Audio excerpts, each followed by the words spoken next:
되나요? 아, 아.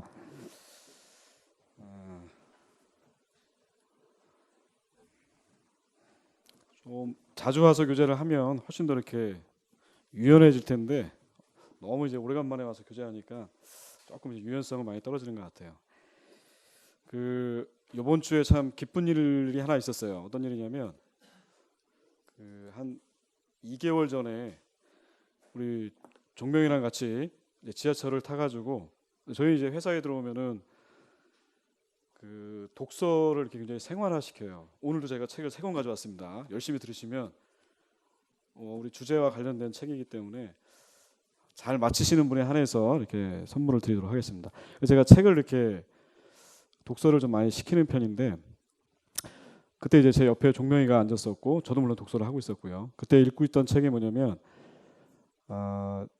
당신이 사랑하는 사람을 구원하는 기도, 그런 책이었어요. 당신이 사랑하는 사람을 구원하는 기도, 이런 책이었는데 종명이 얇은 책이었어요. 처음에 너무 두껍게 시작하면은 읽다가 포기하는 경우가 참 많기 때문에 동화책부터 시작을 시켜요. 동화책 글자 큰 거 있잖아요. 그래서 그렇게 하다가 이제 조그만 경건서적으로 넘어가가지고 이제 그 책을 이제 읽고 있었는데 어떤 이제 우리 좌석 바로 옆에 탔던 어떤 아주머니가 조금 이제 특별하게 보신 거예요. 그거를. 왜냐면 저도 독서를 하고 있었는데 우리 옆에 앉아있던 종명이 젊은 사람이 또 독서를 하고 있는데 책 제목이 이렇게 눈에 들어왔던 거예요. 그래서 이제 그 아주머니랑 이제 종명이랑 이제 대화가 시작이 됐어요. 놀라운 일이죠. 뭐 하나님은 돌멩이를 갖고도 얼마든지 말씀하실 수 있는 분이기 때문에 가능하다고 좀 봐요. 그래서 종명이가 이제 얘기를 한 거죠. 그 아주머니하고. 그런 과정에서 이 책이 이런 책이다. 그리고 내가 읽어보니까 내가 구원받기까지 내 주변에 있는 어떤 사람들이 나를 위해서 정말 많이 기도해줬다. 라는 거를 이렇게 발견을 했다고 이렇게 아마 간증을 했던 것 같아요. 그랬더니 그 아주머니가 무슨 생각이 드는지 모르겠는데 자기가 조카가 있다는 거예요. 조카가. 몇 살이냐고 그랬더니 29살이에요. 그래서 종명이랑 나이가 같아가지고 자기가 그 조카를 그 청년한테 좀 소개시키면 안 되겠냐고. 진짜 2달 전 있었던 리얼 스토리입니다. 다큐멘터리 진짜 사실이에요. 그리고 나서 이제 시간의 흐름 속에서 이제 전화를 이렇게 몇 번 오갔고 그다음에 이제 문자가 서로 주고 갔고요. 그런 과정에서 바로 전주 월요일 날 그 친구가 나타났어요. 물론 그 전주 금요일 날 제가 알려줬죠. 그 어떻게 만나야 되고 가급적이면 이제 우리 회사 쪽으로 오게 해서 점심 때 내가 식사를 이렇게 대접하면서 같이 이렇게 교제할 수 있으면 좋을 것 같다. 전 사실 전도할 때 중요한 전략들이 많이 있는데 그 중에서 첫 번째가 뭐냐면 아비가일 전략은 참 중요하다고 생각이 들어요. 아무리 분노한 사람이라도 음식 앞에서는 진짜 장사가 없거든요. 그래서 일단은 잘 먹입니다. 종병이 잘 무지작졌거든요. 잘 먹여요 일단. 그래서 이제 점심시간에 월요일 날 왔어요. 그 친구가 이상원이라는 친구인데 물론 저희가 이제 회사에서 계속 기도를 하는 거죠. 저만 하는 게 아니라 우리 이제 직장에 있는 형제들이 다 같이 기도하는데 그날 왔어요. 그리고 처음에 이제 개면적하고 좀 어려워할 수 있는데 다행히 이제 그렇지 않더라고요. 그래서 같이 식사하고 얘기를 나눠보니까 뭐 개인 정보에 대해서 막 이렇게 하는 건 아니고요. 이제 기도해 달라는 얘기를 제가 말씀드린 거니까. 그랬더니 이제 하는 말이 부모님은 이혼해 계시더라고요. 그리고 아버지 쪽에서 이제 아버지가 이제 부동산 쪽 경매를 하는데 그쪽 일을 도와주고 있다고 자기가. 그러면서 아주 짧은 시간이었는데 굉장히 종병이랑 대화가 잘 됐어요. 워낙 또 사귐성과 부침성이 강하잖아요. 그래가지고 굉장히 대화가 잘 됐어요. 그리고 다음에 우리 또 만나자. 우리 남자들끼리 이렇게 만나는 거 쉽지 않은데 그렇게 얘기가 됐어요. 그리고 이제 저희는 이제 뒷전에서 또 기도를 하는 거죠. 제가 우리 종명 군의 무용담을 얘기하면요 끝이 없어요. 우리 그 우즈베키스탄의 그 사르비노즈하고 그 여동생 문희사를 커버하는 우리 그 모습을 보면요, 정말 뭐 날라다니거든요. 그래서 제가 다 못하는 부분들을 아주 효과적으로 잘 커버를 해주고 있어요. 그래서 이제 그런 얘기도 좀 숨어 있는 잔잔한 아름다운 얘기들이 많은데 이 시간에 다 그런 얘기를 할 수는 없고요. 어쨌든 그렇게 해서 월요일 날 이제 그런 만남을 갖게 됐어요. 그리고 제가 봤을 때는 굉장히 이렇게 바람직한 모습이고 그래서 물어보니까 이제 이혼에 따른 아픔이 있기 때문에 그 뭐라고 그러죠? 엄마의 언니를 뭐라고 그러죠? 이모가 이제 그 조카에 대한 남다른 사랑이 있어가지고 그 책을 보면서 그 마음이 왔던 것 같아요. 그래서 이제 떨어져 살고 있는데 그래도 좀 챙겨줬으면 좋겠다. 근데 그 지하철에서 경건서적을 읽고 있는 저 젊은 청년의 모습을 보니까 뭔가 맡겨도 될 것 같다 이런 느낌이 들었나 봐요. 놀라운 일이죠. 그래서 연결이 됐어요. 그래서 한 두세 달 만에 실제로 만남을 가졌고요. 지금도 서로 이제 뻘쭘하게 서로 문자 교환하면서 친하게 지내고 있습니다. 아주 놀라운 일이죠. 그런 일이 있었고요. 그다음에 이제 저는 이제 오면서 이제 어떤 일이 있었냐면, 제가 이제 한 10여 년 전에 그 창원대학교에 이제 금융보험학과 그쪽에 이제 강의를 하러 막 다닌 적이 있었어요. 10여 년 전에. 그때 이제 몇몇 제자들을 이렇게 사귀게 됐고, 그 제자들이 이제 손해상사 시험 준비를 하느라고 서울에 올라왔을 때 뭐 저희 집에서 일단 1박 2일 재우는 거죠. 재우고 시험 보러 가게끔 도와주고. 근데 그 중에 몇몇 사람들은 이제 시험에 합격을 해요. 자격증을 취득하게 되면 어떻게 하다 보면 또 저를 통해서 이제 취업을 하게 돼요. 취업을. 그래서 취업을 시켜놓으면 정말 끈끈한 관계가 돼요. 그러니까 우리 그리스도인이 좀 사회적으로 좀 영향력 있는 사람이 된다는 건 굉장히 중요한 것 같아요. 그 모든 사람에게 선한 일을 보일 수 있는데, 특별히 이제 젊은 청년들의 뭐 굉장한 부담스러운 일이잖아요. 그런 일들을 할 수 있게끔, 그 취업할 수 있게끔 도와준다는 거는 그 다음에 이제 관계가 그렇게 형성되어 있기 때문에 복음을 전하는 데서 굉장히 효과적이거든요.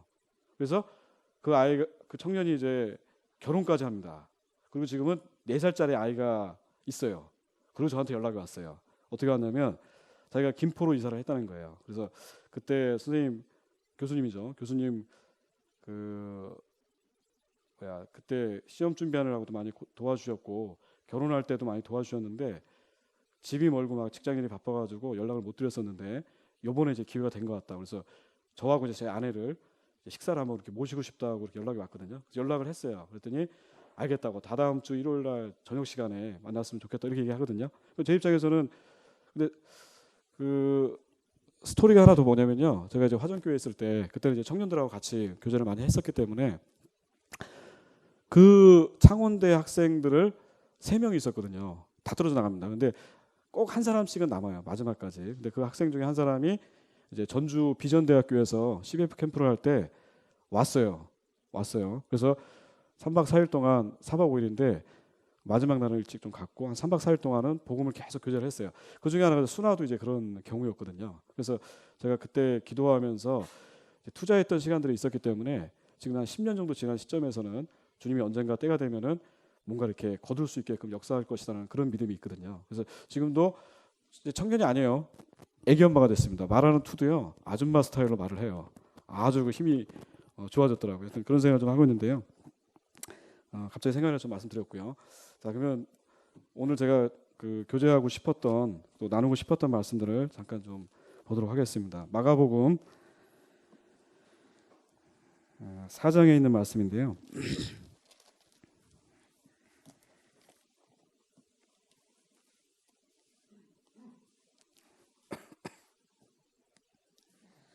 그 4장 26절서부터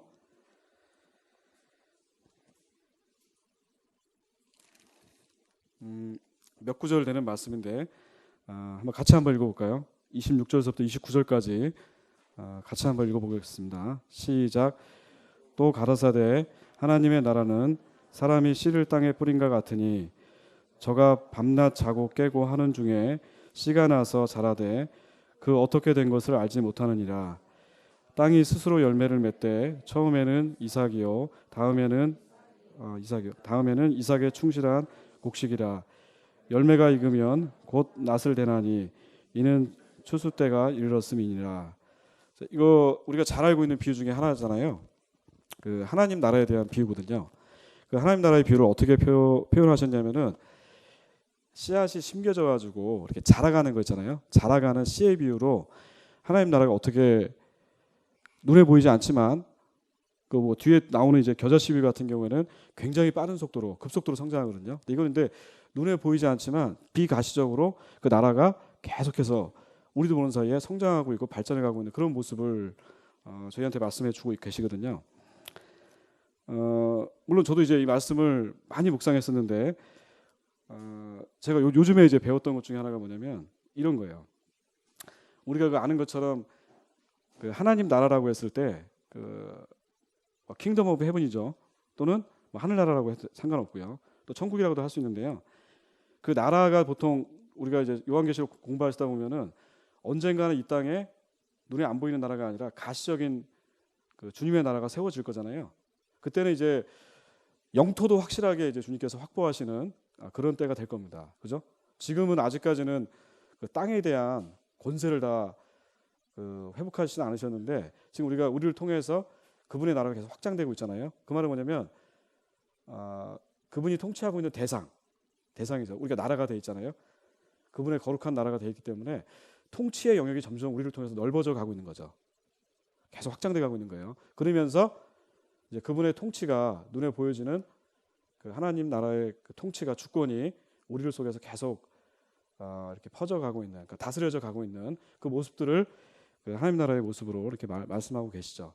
그러니까 언젠가 이 땅에 가시적인 하나님 나라는 완성될 거예요. 근데 아직은 완벽하게 다 완성이 안 돼 있어요. 그래서 우리가 그분의 나라가 임해달라고 우리가 기도할 때 아직 완벽하게 임하지 않지만 오늘 하루 우리의 삶을 통해서 계속 그분의 나라가 펼쳐져 가고 있잖아요. 나만 그렇게 생각하나? 자, 말씀을 여러분이 묵상을 하시잖아요. 말씀을 읽고 묵상하고 우리 삶 속에서, 우리 삶의 현장에서 그 말씀을 계속 적용하고 있죠. 그렇게 하면서 그분의 나라와 의를 우리가 계속 드러내고 있는 그렇게 우리가 살고 있습니다. 중요한 게 뭐냐면 받은 말씀을 삶 속에 적용하는 건 굉장히 중요해요. 우리가 만약에 행함으로, 순종함으로 우리가 말씀대로 살지 않으면요, 그 하나님 나라가 확장되는 모습을 본인도 잘 경험 못 하고요, 주변 사람도 잘 경험 못 하실 거예요, 아마.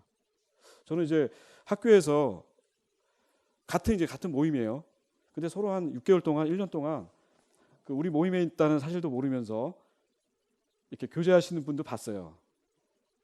정말로. 근데 뭐 얼마나 이렇게 조용조용 숨어 지내는지 잘 모르겠지만 그러니까 서로 그냥 교회만 다니다 이렇게 생각했을 뿐이지 모임의 형제다, 모임의 자매다라는 생각 못 하고 사는 경우도 막 많거든요. 그러니까 그만큼 우리가 좀 생동감 있게, 활력 있게 잘 드러내지 못하고 사는 삶이 많은 것 같아요. 사실은 어쩌면 나를 통해서 저 사람 참 하나님 믿는 사람이야, 저 사람 하는 말은 참 능력이 있어, 저 사람 속에서 일하는 하나님을 보니까 뭔가 힘이 있어, 하나님 살아계신 것 같아. 이런 간증을 우리가 듣고 살아야 되는데 가면 갈수록 저를 포함해, 뭐 괜히 그러지 마세요. 저를 포함한 얘기니까요. 저를 포함해서 어쩌면 우리의 삶이 점점 그 권세라든가 힘이 잘 안 나타나는, 잘 드러나지 않는 건 아닌가, 이런 생각이 좀 들어요. 자, 오늘 그 자라가는 씨의 비유에서 제가 말씀드리고 싶은 건 뭐냐면요, 그 씨가 땅에 심겨졌는데 지금 자라나고 있는 과정은 잘 안 보여요. 그죠? 여러분이 밤낮 자고 깨고 하면서 이렇게 눈여겨서 열심히 지켜봐도요, 그 씨가 자라고 있는 모습들은 전혀 잘 안 보여요. 그 과정은 안 보이거든요. 근데 저는 그걸 알고 있었어요. 열심히 관찰해도 잘 안 보이지만 어느 순간 딱 돌아보면요, 자랐네? 이런 거 보이거든요. 맞죠? 그 구원받기 전에 우리가 관계를 잘 맺어가지고 복음 전할 때도 마찬가지고요. 구원받은 이후에 우리가 믿음 안에 자라가는 것도 잘 보시면요, 정말 더디게 자라요. 안 자라는 것 같거든요. 별로 반응이 없는 것 같아요. 근데 시간이 지나고 딱 돌아보면요, 어머, 이삭이 폈네, 싹이 폈네, 이삭이 났네, 이런 생각은 든다 이거죠. 맞죠? 네. 하나님 나라 그렇게 자라가는데요, 제가 이번에 발견한 것 중에 하나는 뭐냐면 원래 그래요. 원래 그 생명체라는 거, 식물도 마찬가지고 동물도 마찬가지고요, 또 사람도 마찬가지고, 또 애를 키워본 사람들 다 똑같은 얘기 하거든요. 맨날 이렇게 그 애 키울 때 보면 키가 얼마 자란지 몰라가지고 맨날 이렇게 벽에다가 줄 긋잖아요. 줄 긋는 것도 보면 아무리 눈여겨봐도 잘 키 안 크는 것 같은데 어느 순간에 보면 키가 커 있거든요. 그죠? 그런 이제 비유로 이렇게 말씀하시고 계세요. 제가 옛날에 한번 보험연수원에서 8시간을 강의를 했어요. 1시간 50분 하고 10분 쉬고 8시간 하고 나니까요, 사람이 이렇게 정신 상태가 좀 혼란이 좀 일어나더라고요. 그래가지고 종각 쪽에서 어떤 토끼를 파는 할머니한테 제가 좀 보이스피싱 비슷하게 당했어요. 토끼한테. 그래서 아무 생각 없이 이제 쇼핑백에다가 토끼 2마리를 사들고요, 벌레 하면서 이제 집에 왔어요. 저희 와이프한테 어떻게 됐을까요? 미쳤다고 그랬죠. 미쳤다. 근데 진짜 사실 이제 딱 보고 이쁘다고 이렇게 내려갔거든요, 계단을. 근데 다시 올라왔어요. 그리고 뭐에 홀린 듯이. 근데 아줌마 뭐라는지 알아요? 1+1이래요. 한 마리는 2만 원인데 2마리 사면 싸게 주겠다가 3만 원에. 그러면서 나중에 보니까 이제 먹이 있잖아요, 먹이까지 합쳐서 5만 원이래요. 나중에 확인해 보니까 먹이가 정말 싸더라고요. 완전히 당했죠. 근데 그걸 이제 키우기 시작했어요. 그래서 아침마다 아내가 뭐 공릉천 가가지고 클로버 같은 거 띄워가지고 했는데 그때 정말 쇼핑백에 2마리가 들어갈 만큼 주먹만 했거든요. 지금은 어떤지 아세요? 성인 토끼가 돼 있어. 성인 토끼. 어마어마하게 컸습니다. 어마어마하게. 근데 그 잘하는 거 보면요, 정말 저도 하지 못할 만큼 잘하고 있거든요. 근데 제가 지금 말씀하는 거 뭐냐면 씨가 있는데요, 씨에서 싹이 되는 그 과정 있잖아요. 전혀 발견할 수가 없어요. 열심히 관찰해보세요. 그 미세 카메라라고 해가지고요, 그 자라나는 과정을 진짜 뭐 몇 분에 몇 초 동안 계속 찍는 거 있잖아요. 그러면 볼지도 모르겠어요. 근데 그게 아니면요, 씨에서 싹이 되는 그 과정을 볼 수가 없어요. 근데 뭐가 볼 수 있냐면요, 씨에서 싹이 됐을 때 있잖아요. 그건 볼 수가 있어요. 과정은 못 봐요. 싹에서 이삭이 됐을 때도요, 그 과정은 못 봐요. 근데 이삭이 딱 패는 순간을 볼 수 있거든요. 그러고 나서 이삭에서 다시 이렇게 곡식을 맺는 그 과정을, 그러니까 줄기도 나고 이렇게 쭉 하면서 곡식을 맺잖아요. 제가 그걸 봤어요. 이번에 제가 이 전도 쪽에서 이렇게 계속 하면서요, 그 열매를 맺는 과정 속에 하나님이 참 놀랍게 하셨다는 것 중에 하나가 뭐냐면요, 그 과정은 볼 수 없었지만 어느 시점이 되면은 기가 막히게 하나님께서 싹이 나게끔 하신다는 거예요. 싹이. 그걸 봤어요. 그리고 조금 있다 지나니까요, 그 시간이 어떤지 몰라요. 어떨 때는 제 계산 속에서는요, 그냥 그 어떤 산술적인 계산 있잖아요. 그냥 그 직선 1차 방정식 있잖아요. 1차 함수. 그 x의 증가량만 딱 투입시키면 y의 증가량은 똑같은 기울기만큼 클 것이다. 이런 생각하면서 투입을 했거든요. 시간하고 비용하고 에너지 투입하면 될 줄 알았는데 그게 아니에요. 전혀 예기치 못한 모습으로 나타났었던 반면에 어떤 거는요, 제가 전혀 생각하지 못했던 방식으로 하나님께서 열매가 아니라요, 그 한 단계 올라가는 과정 있잖아요. 그 과정이 확 커버리는 걸 제가 봤어요. 그래서 저는 개인적으로 놀랐죠. 더 많이 투자하지 못한 것 같고 더 많이 기도하지 못한 것 같은데 하나님이 그렇게 해버리시는 거예요. 그래서 제가 낸 결론은 뭐냐면요, 씨가 생명이 있기 때문에 땅 속에 심겨지면요, 얘는 반드시 씨에 문제가 없으면 열매를 향해서 자랄 수밖에 없는 거예요, 사실은. 그래서 제가 우리가 하나님 말씀으로 거듭났고요, 진리의 말씀으로 우리가 나왔잖아요. 그리고 이 말씀을 우리가 계속 심고 있는 거거든요, 크든 작든 간에. 종명제가 종명 책 읽다가 그렇게 엄청난 일을 할 줄은 누가 알았겠어요. 물론 뒷부분은 제가 이제 수습하면서 갈 건데요. 어쨌든 하나님이 그렇게 일하실 수 있는 분이라는 걸 봤어요. 그래서 어떤 지점에 오니까요, 그 지점이 보이더라고요. 지점이. 그 하는 과정에서 장내일이고 어떻게 될지 몰라가지고 조마조마할 때도 있고 막 조급할 때도 있었는데요. 어떤 특정 지점에 딱 오니까 그 지점에서 그 나타난 양상들은 하나님께서 이렇게 보게끔 그렇게 해주셨어요. 그래서 제가 놀란 게 뭐냐면, 이거 정말 포기할 일이 아니다. 계속해서 그 점은 계속 찍어야 된다. 계속 찍다 보면은 점이 계속 모아지면 뭐가 되죠? 선이 됩니다. 선을 계속 긋다 보면 뭐가 되죠? 네? 면이 됩니다. 면 몇 개만 모여지면 입체가 되는 거죠. 그리고 이제 거기에 시간이라는 축이 하나만 더 들어가면요, 그리고 우리는 사실 시간에 구애받고 사는 사람이잖아요. 근데 하나님은 그렇지 않거든요. 영원자시거든요. 영원자란 말은 영원 과거에도 있었고 영원 미래에도 계셨다. 현재 과거, 그런 의미보다는요, 그분이 시간을 창조하신 분이기 때문에 영원자 입장에서는 지금 현재의 시간에도 얼마든지 들어오실 수 있는 거예요. 우리처럼 시간에 묶여있지 않거든요. 그러니까 시간의 개념은 나한테 있는 게 아니라 하나님께 있다는 걸 조금 좀 뼈저리게 배웠어요, 이번에. 그래서 내 계산하고 많이 틀리구나.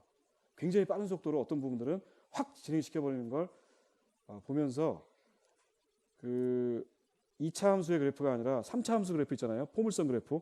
이렇게 가는 게 아니라요, 이렇게 다 갑자기 확 올라가는 거 있잖아요. 그런 걸 제가 이번에 경험하면서 참 놀랍다라는 생각들을 하게 됐어요. 하나님께서 시공간 안에 갑자기 임재하시고요, 갑자기 역사하시면 우리도 모르지만 하나님 그렇게 하실 수 있다는 걸 제가 좀 이렇게 하면서 좀 이렇게 경험을 좀 하게 됐습니다.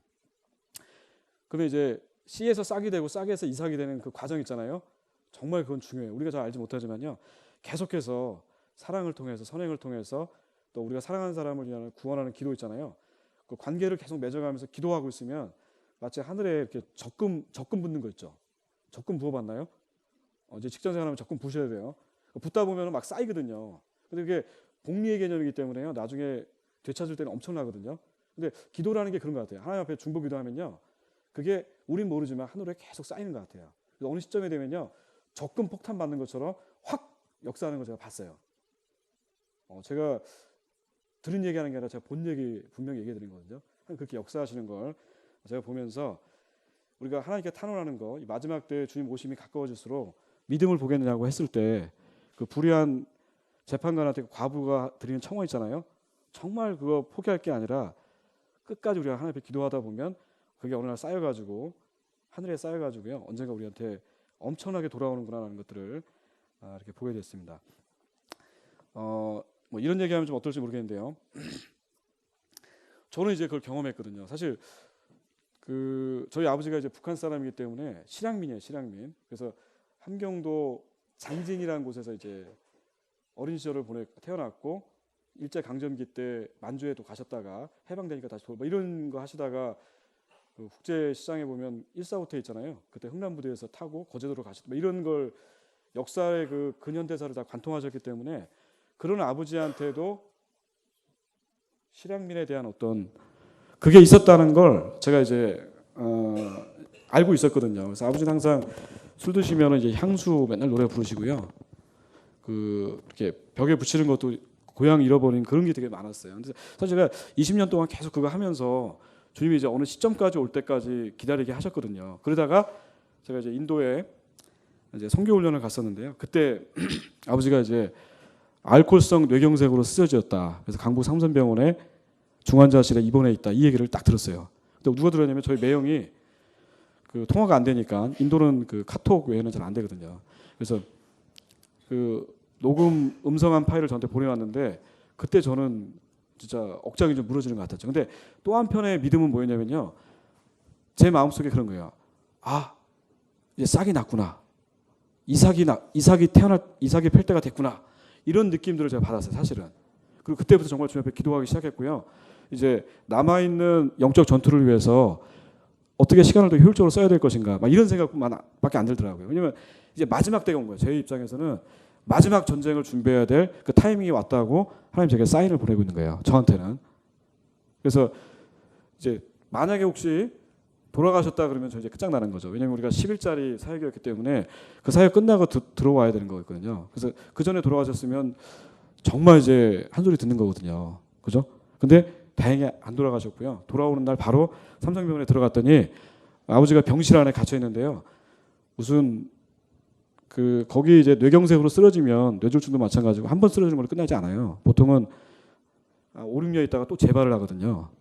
재발을 하셔가지고 이제 개두술이나 천두술을 합니다. 그러니까 머리를 이렇게 따는 겁니다. 따가지고 그 안에 혈종을 제거하는 수술을 하거든요. 그렇게 되면 언어 기능이라든가 행동하는 기능들이 다 떨어져요. 근데 그 병실에 아버지가 갇혔어요. 그리고 보호자들이 너무 힘들어요. 거기 이렇게 간호할 때 보면. 왜냐면 제대로 걷지도 못하지, 말도 못하지. 그리고 진짜 뭐 좀비들처럼 걸어다니거든요. 좀비들처럼. 아버지가 그 안에서 한 3, 4일 있으면서 완전히 죽음 앞에서 또 나도 저렇게 될 수 있다는 거 앞에서 굉장히 이제 정말 낮아진 거예요. 정말. 그럼 저는 이제 어떻게 분별해야 돼요? 아, 이삭까지 왔구나 이제 마지막이구나 이제 그런 분별이 되면서 이제 정말 기도부터 해가지고 총력전을 하는 거죠.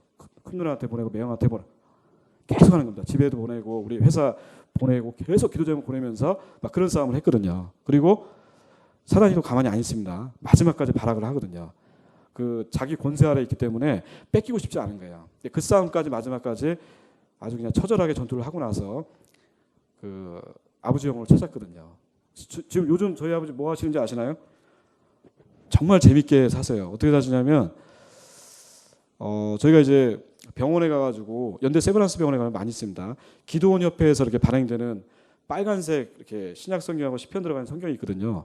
제가 일산지부에 있는 기도원 협회 그 책임자를 만나봤어요. 근데 좀 비용이 좀 많이 들어가더라고요. 그걸 제가 회원이 돼가지고 저희 회사에서 병원에서 영업하면서 환자분들한테 성경책을 나누려고 했더니 비용이 좀 많이 들었어요. 그래서 그걸 어떻게 할까 고민하다가 그럴 필요 없이 연대 세브란스에 가니까요. 그 휴식하는 공간 있잖아요. 성경책이 너무너무 많이 널려 있어요. 그거 좀 우리가 빌려와가지고 좀 뿌리면 되겠구나 이런 생각을 했거든요. 그러고 나서 제가 그걸 한 번씩 뭐 자주 할 필요는 없어요. 그거 가져와가지고 하다가 이제 저희 아버지한테 이제 그 성경책을 드렸어요.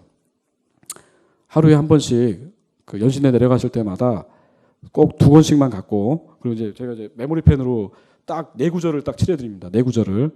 그래서 아버지가 이제 메모리펜 이렇게 쳐 있는 거 그 성경책 갖고 그냥 버리시면 아깝잖아요. 근데 메모리펜 칠해진 거는 좀 궁금할 거 아니에요. 한 번씩 읽어보라고. 그래서 아버지가 그걸 하고 있어요. 그래서 저는 그 연세 드신 분이 뭐 80 넘으신 분이 사실 그게 쉽지 않거든요. 근데 그거 하시면서 저는 이제 알바비를 드리는 거죠. 알바비를.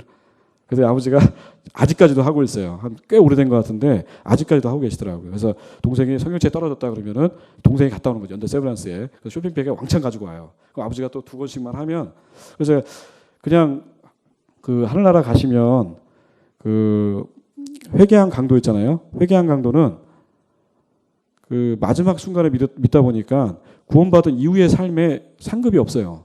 아닌가요? 상급이 없어. 그냥 주님 믿고 하늘나라 가는 걸로 끝이거든요. 그냥 하늘나라 가면 그냥 하나님이 그냥 머리 쓰다듬고 끝날 가능성이 많다 이거죠. 그래서 제가 아버지한테 얘기했어요. 아버지도 그렇게 하고 싶냐? 그랬더니 그건 좀 그렇지 않냐? 그럼 아버지 전도하십시오. 전도. 제가 알바비 지원해드리겠습니다. 그랬더니 아버지가 콜 해가지고 아직까지도 하고 있습니다. 1년 넘게 하고 있어요. 저는 그 참 놀라운 변화라고 생각하시거든요. 그리고 이제 한 단계 더 발전한 게 뭐냐면 저희 동생도 이제 변화가 돼서 저희 회사에서 같이 이제 큐티를 하고 있는데, 동생을 큐티 지도를 잘 시키면요, 동생을 또 알바비를 또 따로 줘요. 아버지를 큐티 지도를 시켜라. 그러면 내가 너한테 알바비를 주겠다. 그 대신 이게 도장은 받아와야 된다. 뭐 이렇게 해가지고. 그래서 동생이 한 몇 년째 계속 그 매일 성경을 큐티를 하면서 매일 성경을 제일 그 문자를 잘 보내요. 열심히 해요, 진짜. 제가 봐도 놀랄 정도로. 근데 그래서 이제 집에 가서 아버지를 네가 양육해야 된다. 그랬더니 알겠다. 그럼 자기도 하겠다. 그 대신 알바비 달라. 콜 알바비 주겠다. 그렇게 지금 물질을 아주 귀하게 잘 쓰고 있죠. 그래서 저희 집안 좀 나름대로 아빠랑 동생이 열심히 이렇게 교회 나오면서 하는 것도 참 그런 힘이 아닌가라는 좀 생각이 들더라고요. 자, 어쨌든 제가 좀 길어졌는데요. 그걸 좀 분별하면 참 좋을 것 같아요.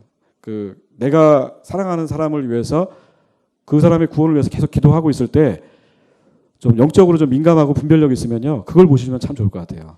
뭘 보시냐면은 싹이 나고 있나, 이삭이 패고 있나, 이런 것들을 잘 눈여겨 보시면요 보여요. 하나님이 기도하는 사람들한테는 그걸 보게끔 하셨더라고요. 그 사람의 마음 상태라든가 그런 것들을 볼 수 있게끔 해주셨거든요. 기도하시면, 그래서 예를 들면 이런 겁니다. 어느 모치님이 무릎에 이제 인공관절 치환 수술을 하셨어요. 그래서 병원에 입원해서 꽤 오랜 시간 동안 양쪽 무릎 다 하셨거든요. 그래서 좀 시간이 지났는데 일정 기간 지나가서 또 병원에 입원하셨대요. 한일병원에. 그래서 확인해 보니까 췌장 쪽에 담도에 뭔가가 있어가지고 원인은 알 수 없지만 또 수술이 필요하다. 뭐 그렇게 얘기하시다. 그 두 가지 일이 그분 가정에 일어나는 걸 보면서 사실은 영적으로 좀 민감하고 분별할 수 있으면요, 놓쳐서는 안 되는 기회구나. 이걸 사실 발견해야 되거든요. 그리고 이제 바로 투입할 수 있는 그런 힘이 있으면 좋을 것 같아요. 또 어떤 자매님이 교통사고가 났었잖아요. 근데 본인도 안 다쳤고 이렇게 품고 있던 아기도 안 다쳤어요. 하나님 무슨 뜻이 있고 계획이 있는 거죠. 그걸 통해서 하나님께서 뭔가 말씀하시고 있구나라는 것들을 발견할 수 있다면, 그 자매님은 그렇게 발견하셨더라고요. 그리고 나서 또 아버지나 어머니를 이렇게 인도하는 모습을 봤거든요. 그런 이제 영적인 민감함과 분별함이 있을 필요가 있다고 생각이 듭니다.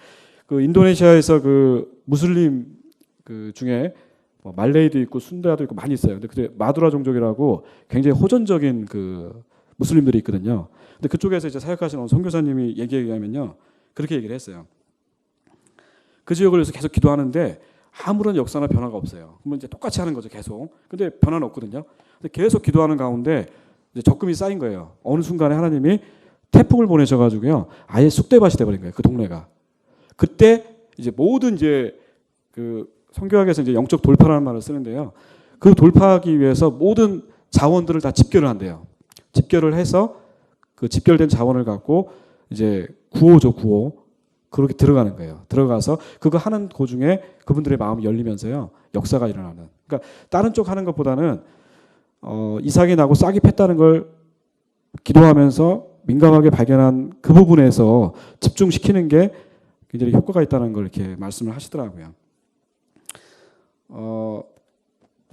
요즘도 계속 하고 있습니다. 안 하고 있는 게 아니라 하고 있어요. 우리 종명구라고 계속 하고 있는 게, 우리 혜성 형제 동생 상황은 계속 듣고 있는데 쉽지는 않더라고요. 그래서 전략은 교회 내에서 해결하면 안 되고 교회 밖에서 그렇게 해야겠다 하면서 계속 전략은 짜고 있어요. 근데 아직은 이번 주에도 제가 2번이나 이렇게 시도를 했는데 아직은 뭐 특별한 반응은 없습니다. 근데 지금 생각 같아서는 우리 회사로 입사를 시켜야 된다, 이런 생각을 좀 하고 있어요. 그래서 지금 알바를 안 하고 학교 취업이 안 되면 그렇게 해서라도 붙잡을 수 있지 않을까 이렇게 전략을 좀 짜고 있거든요. 그래서 기도 좀 해주세요. 물론 그게 안 보이면 못할 겁니다. 근데 보이면은 하나님 역사하실 수 있다고 좀 믿거든요. 참 계속 기도하시면 적금이 쌓이니까 분명히 역사가 일어날 거라고 이렇게 믿습니다. 최근에 이제 제가 그런 영적 돌파가 일어났던 그런 경험들을 좀 몇 번 더 하면서요. 좀 실례로 제가 간증을 한 번 더 해드리겠습니다. 저희가 이제 우즈베키스탄에서 온 그 스탄으로 끝나는 나라 아시죠? 우리 지연자매도 한번 2번이나 뛰었구나.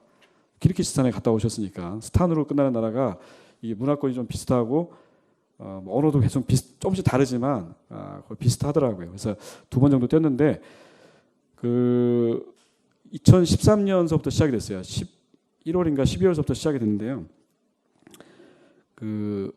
그 여학생 같은 경우에는 이제 석사를 하러 이대에 왔거든요. 석사 무슨 국제관계학과인가 석사로 왔는데 아주 탁월해요. 그러니까 저도 이제 선교 쪽에서 공부해 보니까 외국인 근로자보다는 대학생들한테 초점을 맞추는 게 훨씬 더 그 효과가 있어요. 왜냐면 그들은 브레인이거든요. 그들이 여기 들어와 있는 기간 동안에 조금 더 집중해서 복음이 들어가게끔 할 수 있으면요, 고국에 갔을 때는 엄청난 변화거든요. 그러니까 그때 저는 이제 씨앗을 심는다는 마음으로 심었을 뿐이에요. 근데 그게 이제 이렇게까지 잘할 거라고는 전혀 생각을 못했거든요. 지금 이제 5년째 하고 있는데요. 처음에는 이제 어떻게 시작했냐면요. 크리스마스 때 있잖아요. 크리스마스 때. 그때 이제 명절이니까 1박 2일을 좀 많이 했던 것 같아요. 1박 2일. 그러니까 이제 아내도 있고 저도 있으니까 집으로 이제 그 홈커밍을 하는 거죠. 웰컴 해가지고 손님 접대를 좀 열심히 하는 겁니다. 하다 보면은 마음이 많이 열리거든요. 그래서 명절 때마다 많이 했어요. 구정 때도 한복 같은 거 입혀가지고 뭐 사진도 찍고 많이 그렇게 했거든요. 그리고 때 되면 이제 가서 또 교제해주고 대화 이렇게 하다가 이제 2년의 기간이 끝나고 이제 고국으로 돌아갈 때가 됐거든요. 그럼 저희 입장에서는 이제 계산을 하는 거잖아요. 이거 이러다가는 그러면 아무것도 죽도 밥도 안 되겠구나. 물론 중간에 성경 공부를 몇 번 시도를 했는데 무슬림 쪽 벽은 좀 두텁더라고요. 쉽게 잘 뚫어지지가 않더라고요. 그래서 약속을 다 해서 성경 공부를 딱 하려고 준비하고 있는데 이유는 모르겠지만 딱 틀어져요. 그래서 나중에 확인해 보면 그 우즈베키스탄의 약혼자였던 자홍길이라는 친구인데 그 친구가 연락 와가지고 하지 못하게 했다 이렇게 얘기를 하더라고요. 그러면 그때 이제 도와줬던 사람들이 많이 있었어요. 저희 화전교회 자매도 도와줬고 또 이대 다니고 있던 저희 제자도 한 사람도 있어가지고 같이 잘 도와줬거든요. 그래서 주님이 계속 인도해 주시고 있었기 때문에 잘 될 거라고 생각했는데 희한하게 또 이렇게 막혀요. 막히고 나면 이제 왜 그럴까 이렇게 생각하면서 또 기도하고 있는데 이제 그렇게 또 시간이 지났어요. 그러다가 여름 수양회 때 이제 한번 우리 그 화전교회 자매랑 같이 이렇게 오게끔 했습니다. 그리고 조금 뭔가 좀 이렇게 마지막 기회일 수 있으니까 우리가 할 수 있는 최선을 다하겠다 이렇게 했는데 결국에는 잘 안 됐거든요. 그리고 이제 갈 거라고 생각했는데 희한하게 안 갔어요. 저는 이제 제 하나님의 계획과 생각은 별로 거기까지 제가 미루어서 다 짐작할 수 없으니까 제가 할 수 있는 최선인데 하나님은 영원자시니까 그걸 다 보고 계셨나 보더라고요. 그래서 나중에 보니까 서둘러서 갈 일이 아니라는 걸 좀 알려주셨어요. 서둘러 갈 일이 아니고. 그러고 나면 그 남자친구가 또 와버렸어요. 한국에. 그래서 자홍길이라는 남자친구가 서강대학교에서 또 석사한다고 또 왔더라고요. 그래서 이제 한 사람이었는데 두 사람이 갑자기 된 거예요. 그리고 이제 1월 달에 몇 년 전 1월 달에 그 사르비노즈에 이제 남동생이 또 왔어요. 남동생이. 그 파질이라는 남동생인데 또 왔더라고요. 그래서 이제 한 사람이었던 게 세 사람이 된 거예요. 가지 않고 또 남아 있으니까. 그래서 이제 파지를 이제 좀 그 홍길이랑 같이 저희 회사에 또 초대를 했어요. 그래서 저희 직원들이 한꺼번에 해서 식사도 같이 하면서 이제 교제를 또 나눴거든요. 그래서 계속 이어가게끔. 그래서 저희 회사에서 키우던 고슴도치가 한 마리 있었는데 또 이렇게 선물도 좀 하고. 그래서 이제 관계를 좀 이렇게 돈독하게 하려고 했었는데 고슴도치는 다시 복귀를 했습니다. 못 키우더라고. 내가 한 3, 4주 갖고 있다가 도로 이제 돌려보내더라고요. 그리고 나서 작년 이제 9월 달부터 이제 여동생이 또 왔어요. 여동생 문희사라는 여동생이 그때 왔을 때 또 이제 또 두 사람이 또 뛴 거죠. 그래서 식사도 같이 하고 우즈베키스탄 식당에 가서 식사도 같이 막 이런 시간을 좀 가졌거든요. 그러다가 어느 시점에는요 어떤 일이 있었냐면 이제 여쭤봤어요. 왜 그 무슬림 장벽을 이렇게 넘기가 힘드냐, 복음 전하기가 이렇게 힘들다 그랬더니 하는 말이 다행히 이제 영어도 잘합니다. 영어를 쓴다거나 그런 게 아니라 한국어를 너무 잘해요. 거의 뭐 우리랑 뭐 대화하는데 어려움이 없을 정도로 이렇게 대화를 하거든요. 사라가. 그래서 이제 이렇게 뭐 일상생활도 문제 없고 복음 전하는 것도 문제가 없어가지고 계속 좀 관계를 맺어지고 있는 것 같은데 어느 시점에 가니까 이렇게 얘기하는 거예요. 그 가장 뛰어난 선교사는 모국어로 된 성경이다. 그 위클리프 선교단체에서 하는 말이거든요. 그 나라의 언어로 성경을 계속 번역을 하는 거예요. 그래서 사람은 때가 되면 또 복귀도 해야 되고 오래 있을 수는 없지만 그 나라 언어로 되어 있는 성경은 끊임없이 남아가지고 그 선교사 역할을 한다는 거예요. 그분들 취지가. 그래서 물어봤더니 가장 좋은 건 뭐냐면 우즈베키스탄 언어로 된 성경책을 구해라.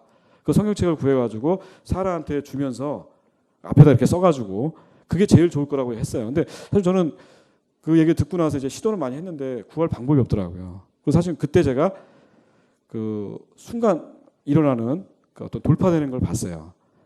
저는 그걸 마지막 한순간까지도 그게 우즈베키스탄 언어로 된 성경책인지 몰랐거든요. 근데 나중에 확인해 보니까 살아가는 말이 이거는 러시아 성경이 아니라는 거예요. 그래서 무슨 말이야 그랬더니 하는 말이 그때 당시에 자기네들이 그 러시아의 지배를 받고 있을 때는 공용 문자가 없어가지고 러시아 문자인 키릴 문자를 썼다는 거예요. 근데 우즈베키스탄어로 된 성경이라는 거야 이게. 저는 그 주는 그날까지도 몰랐어요. 사실은 그 얘기 듣고 좀 깜짝 놀랐거든요. 그리고 사실 그 성경책에 구해진 과정을 보면요, 저도 개인적으로 놀랐어요. 우연이죠, 우연히. 항상 하나님 역사가 우연을 빙자해서 일어나는 경우가 많았기 때문에 집현전이라는 중고서적에 갔었는데 그냥 사라가 생각이 난 거예요. 그래서 러시아 문자니까 러시아어도 할 줄 아니까 이거 주면 좋겠다 싶었는데 그걸 가져가서 줬더니 하는 말이 우즈베키스탄 언어로 된 성경. 그래서 그거 버렸니 하고 물어봤더니 아니래. 집에 잘 모셔놓고 있다고 하더라고요. 그리고 나서 또 한 번 이제 이삭과 같은 역할을 했던 게 언제냐면요. 얘가 이제 1년 되면 한 번씩 갔다 오거든요. 거기 갔다 와야죠. 갔다가 돌아오면은 얘기를 해줘요. 자기 집안 상황이 어떻고 막 이렇게 얘기해 주는데 그날 이제 너무 놀라운 얘기를 해줬어요. 막 눈물을 막 흘리면서 제가 막 손수건까지 꺼내가지고 이렇게 막 주면서까지 막 얘기 들어보니까요. 그때 이제 자기 마음속에 있는 얘기를 많이 하더라고요. 뭐냐면 그 자기 어머니가 산부인과 의사인데요. 어머니가 뇌졸중으로 쓰러지셨다는 거예요. 왜 쓰러졌냐고 이제 물어보니까 그 러시아 쪽에서 일하는 남동생이 그 급사를 비명 행사 비슷하게 하면서 그거에 대해서 이렇게 막 울분이라든가 분노를 잘 처리하지 않고 이렇게 꾹 갖고 있다가 그냥 쓰러지셔가지고 지금은 좀 마비가 오셔가지고 이렇게 누워 있다 이런 얘기까지 막 해주더라고요. 그러니까 저한테는 엄청나게 그 사라의 마음 속에 이렇게 종교의 벽이 있어가지고 사실 쉽지 않은데 그 마음문을 열고 자기 얘기를 막 해주는 그런 것까지 가까이 다가갔거든요. 그래서 저는 이제 또 기회가 온 거예요. 3번째였거든요. 우리 성경 공부하자.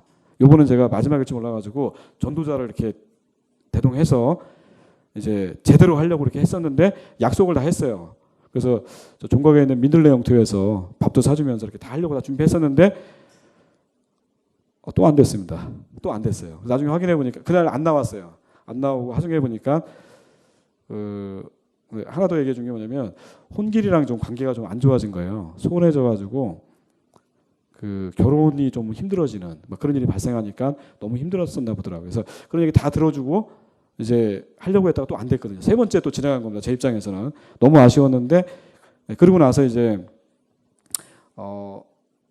한 번 더 주님이 일하셨던 것 중에 하나가 뭐냐면 이제 사라가 이제 직장을 구하면 여기 계속 취업 비자로 머무를 수 있거든요. 근데 취업 비자가 아니고 학생 비자라면 이미 다 만료가 됐기 때문에 그냥 6개월짜리 단기 비자로 잠깐 또 이제 그 학생 비자 끝나고 그걸로 하려고 했던 건데 취업이 잘 안 되니까 좀 힘들어 하더라고요. 그래서 저희가 이제 또 이제 아내랑 저랑 이렇게 오라고 해서 식사를 같이 하면서 걔는 소고기를 먹어야 돼요. 돼지 먹으면 큰일 납니다. 소고기 먹이면서 이제 한국의 회사에 취업하려면 인터뷰 어떻게 해야 된다면서 그 책자를 제가 하나 줬거든요. 한글로 된 책자를.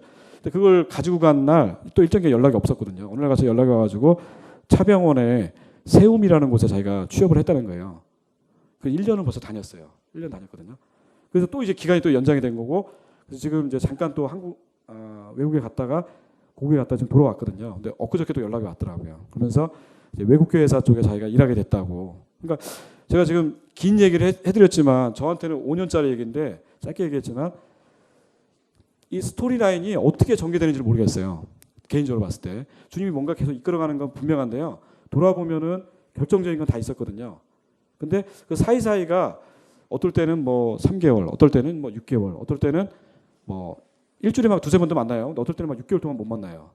희한하게. 그럼 우리 기도만 하고 있는 거죠. 근데 어느 시점이 되면 주님이 또 만나게 하시고 또 이렇게 주도권을 갖고, 그러니까 저는 이제 제가 주도권을 갖고 있는 줄 알았더니 지금 돌아보면은 거의 제가 주도권을 갖고 있지 않았어요. 하나님이 주도권을 갖고 멀리까지 내다보시면서 저한테 때가 되면 한마디씩 이렇게 하는 거죠. 그럼 제가 그걸 알아듣고 순종하고 있다 보면은 이제 하나님 나라가 계속해서 보이지 않게 이렇게 확장되고 있는 모습을 뒤돌아보니까 좀 보이더라고요. 그래서 저는 이제 좀 간증을 좀 많이 해드렸는데요. 요 메커니즘을 잘 보니까요 그런 거더라고요. 하나님이 자연적인 걸 통해서 역사를 하세요. 근데 간혹가다 초자연적인 역사를 하시더라고요. 그러니까 기적적으로 일하시는 거 제가 봤어요. 기적적으로 일하시는 걸. 그러면 우리 삶 속에 우리가 믿고 뭐 연구하고 말씀대로 순종해 살고 있는 성경 말씀이 우리가 뭐 이성과 과학은 기본적으로 포함하는 겁니다. 성경 말씀이 진리니까. 근데 그런 세계에만 머물러 있지는 않거든요. 그죠? 하나님이 초자연적으로 역사하시는 거, 우리가 초자연적으로 역사하시는 거 하나님 잘 못 보잖아요. 근데 우리가 말씀에 순종해 가면 그렇게 초자연적으로 역사하시는 하나님을 우리가 맛볼 수 있다는 거죠. 좀 그거 하면서 좀 특별한 경험들을 많이 하게 됐어요. 그래서 이거 하면 할수록 좀 뭐랄까 담대해지는 거예요. 또 자신감 있어지고, 아, 하나님이 이거 지금 지켜보고 계시는구나. 이거 하라고 지금 계속 나한테 자원을 보내주시고 필요하면은 물질도 보내주시고 또 시간도 맞춰가지고 일하게끔 해주시는구나. 그런 것도 경험하면서요. 아, 내가 자연적인 영역에서만 주님 섬기면 안 되고 초자연적인 영역에서 주님이 일하시고 역사하시는 걸 내가 경험하면서 계속 가는 거였구나. 그걸 제가 좀 요즘에 계속 이렇게 발견해가고 있습니다. 요즘에 큐티의 그 열왕기상 말씀을 대하고 있는데요. 그 엘리야 보고 그릿 시냇가에 숨으라고 했잖아요. 맞죠? 근데 이제 물은 어떻게 먹었죠? 물은 그냥 그릿 시냇가에 흐르는 물을 이렇게 떠 마신 겁니다. 근데 떡과 고기는 어떻게 먹였죠? 아침 저녁으로 자, 어떤 새를 통해서 하셨을까요? 어떤 새였죠? 종명. 까마귀. 예. 첫 번째 책은 우리 종명군한테 드리도록 하겠습니다. 사실 이렇게 좋은 새는 아니에요. 하나님이 무슨 계획이 있는 거죠. 계획이 있는 겁니다. 근데 불길한 새를 통해서요. 그릿 시냇가에 숨어 있는 엘리야를 계속 먹이게끔 역사하셨거든요. 그것도 떡과 고기를 통해서. 근데 생각해 보세요. 물은 어떻게 한다고요? 아니, 펠리칸 같은 거 보내가지고 물 공급할 수도 있잖아요. 근데 그렇게 안 하셨어요. 그렇게 안 하시고 그냥 흐르는 물을 떠먹게 했거든요. 맞죠? 우리 그 나사로 같은 경우에 하나님 뭐라고 했어요? 내가 곧 부활이요 생명이니, 그죠? 나를 믿는 자는 죽어도 살겠고, 죽어도 사는 거거든요. 근데 그 나사로의 무덤 앞에서 그 시간을 더 지체하셨잖아요. 완전히 죽어야 되니까 시체 썩는 냄새가 나야 됐거든요. 근데 그때 예수님께 뭐라고 하셨냐면요. 뭐라고 하셨죠? 그 무덤을 막고 있던 돌 있잖아요. 큰 돌. 그 예수님이 그 한 방에 할 수 있지 않나요? 맞죠? 근데 그렇게 안 하셨어요. 그 돌을 어떻게 하라고 했어요? 무덤에서 옮겨 놓으라고 했거든요. 사람들을 통해서요. 옮겨놨어요. 맞죠?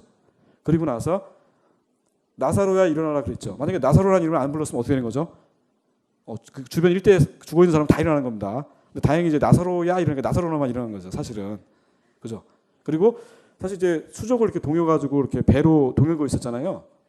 만약에 딱 일어나면 어떻게 되는 거죠? 딱 일어나면서 수족까지 딱 풀어진 상태로 딱 일어날 수도 있었잖아요. 근데 그렇게는 안 했거든요. 어떻게 해요? 풀어놓아 다니게 하라 이렇게 말씀하셨거든요. 그러니까 하나님도 이 초자연적인 역사를 하실 수 있어요. 하실 수 있는데 굉장히 좀 그분의 위험이라든가 신성에 맞게끔 잘 조절하시는 것 같은 느낌을 좀 받았어요. 그런 거 많죠. 빌립보 감옥에 사도 바울이 가셨을 때 옥토가 막 흔들릴 만큼 지진이 있었거든요. 그죠? 그 빌립보 간수가 자결하려고 막 죽으려고 했잖아요. 근데 그런 역사를 하시지만 예수 그리스도를 어떻게 증거해요? 주 예수를 믿으라 그리하면 너와 내 집이 구원을 받으라 이렇게 전하거든요.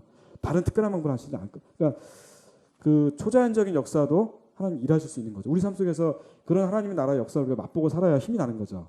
기적적인 역사가 사실은 그 나라를 계속해서 확장하고 발전시켜 가는 것 같아요. 그리고 그렇다고 해서 우리가 자연적인 걸 소유하는데 그러면 안 되는 거죠. 두 가지가 일상과 비일상이 잘 이렇게 균형을 잡힌 어쩌면 이제 그런 걸 하나님 많이 기대하는 것 같아요. 우리한테. 그래서 일상은 정말 점 찍듯이 많아요. 근데 어떤 순간이 되면요. 훅 하고 돼요. 그 돌도 안 된 애가 있잖아요. 1년도 안 된 애가 기어만 다니던 애가 갑자기 1년도 안 됐는데 뻘떡 일어나서 막 걸어 다니는 거예요. 놀랍지 않나요? 기어 다니던 애가. 그것도 기적이거든요. 어떤 면에서 보면. 그 부모 입장에서. 어머, 얘 좀 봐. 1년도 안 됐는데 벌써 걸어 다니네. 기적이거든요. 그래서 우리가 생명이 자라가는데 보면요. 그런 요소들이 참 많은 것 같아요. 어느 시점이 됐는데 이렇게 막 포화 상태가 된 겁니다. 포화 상태가. 딱 거기까지 이제 임계치에 딱 도달하니까요. 갑자기 확 변화가 와요. 물리학의 법칙도 그런 게 있거든요. 라면이 100도가 되지 않으면 물 안 끓잖아요. 100도가 되면 물이 끓거든요. 그때 넣어야 되거든요. 그런 것처럼 하나님이 그런 걸 잘 보시는 것 같아요. 우리는 잘 모르지만 우리 마음의 태도와 중심이 내가 사랑하는 사람들을 위해서 어떻게 그 구원을 위해서 기도하고 그 관계를 계속 맺고 있느냐. 그리고 그걸 위해서 계속 적금을 계속 붙듯이 하고 있으면요. 어느 시점이 되니까 거짓말처럼 100도가 딱 돼가지고요. 끓더라고요. 그리고 그때 놀라운 경험을 하게 하시면서 이끌어 가시는 그런 하나님을 제가 많이 받게 됐습니다. 자, 이제 시간이 다 됐는데 갈라디아서 6장 말씀 보고 정리를 해야 되겠습니다. 갈라디아서 6장.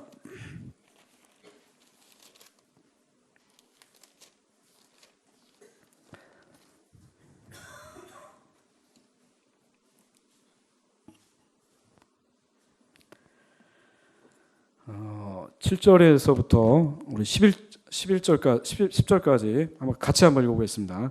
시작. 스스로 속이지 말라.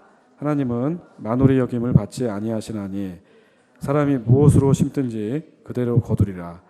자기의 육체를 위하여 심는 자는 육체로부터 썩어진 것을 거두고 성령을 위하여 심는 자는 성령으로부터 영생을 거두리라. 우리가 선을 행하되 낙심하지 말지니 피곤하지 아니하면 때가 이름에 거두리라. 그러므로 우리는 기회 있는 대로 모든 이에게 착한 일을 하되 더욱 믿음의 가정들에게 할지니라. 그 농사 짓는 그 파종의 법칙이 나와 있잖아요. 그래서 특별히 좀 신경 써야 될 게 뭐냐면 8절에 나와 있는 것처럼 그 심는 대로 거두는 건 틀림없잖아요. 심는 것도 열심히 하셔야 됩니다. 근데 심을 때 어떻게 심느냐가 되게 중요하거든요. 여기 지금 표현대로 하면은 육체를 따라 심는 게 하나 있고요. 성령을 따라 심는 게 있거든요. 그 의미를 구분하실 수 있잖아요. 의미를.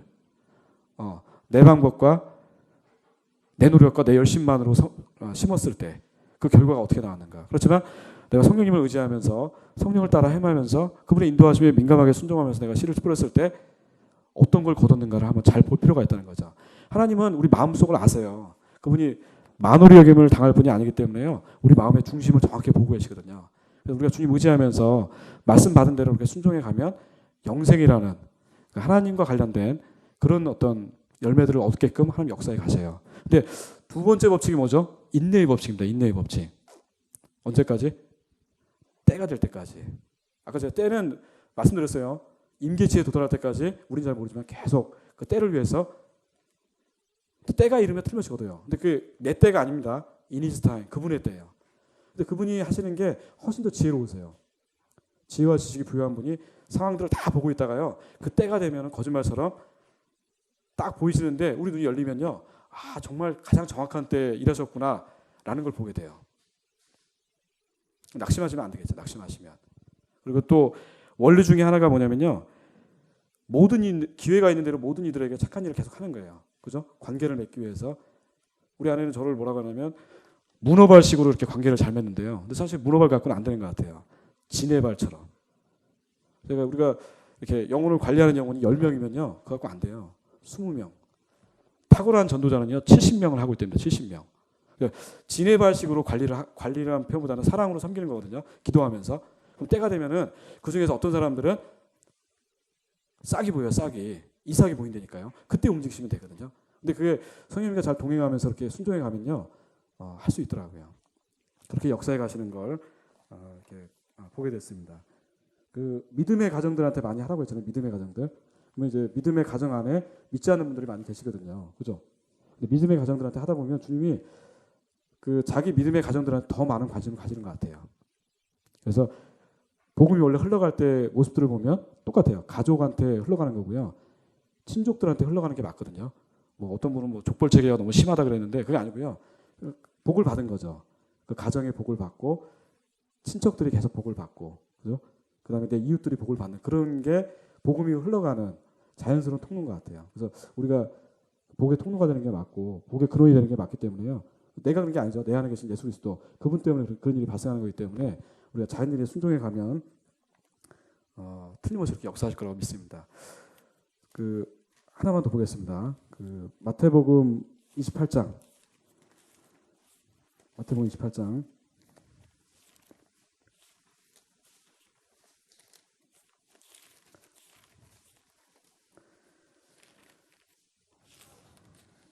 우리가 너무 잘 아는 말씀입니다. 마태복음 28장에 나와 있는 지상 대명령. 근데 저는 이제 잘 그렇게 생각을 못 했는데요. 18절은 너무나 잘 아는 말씀이잖아요.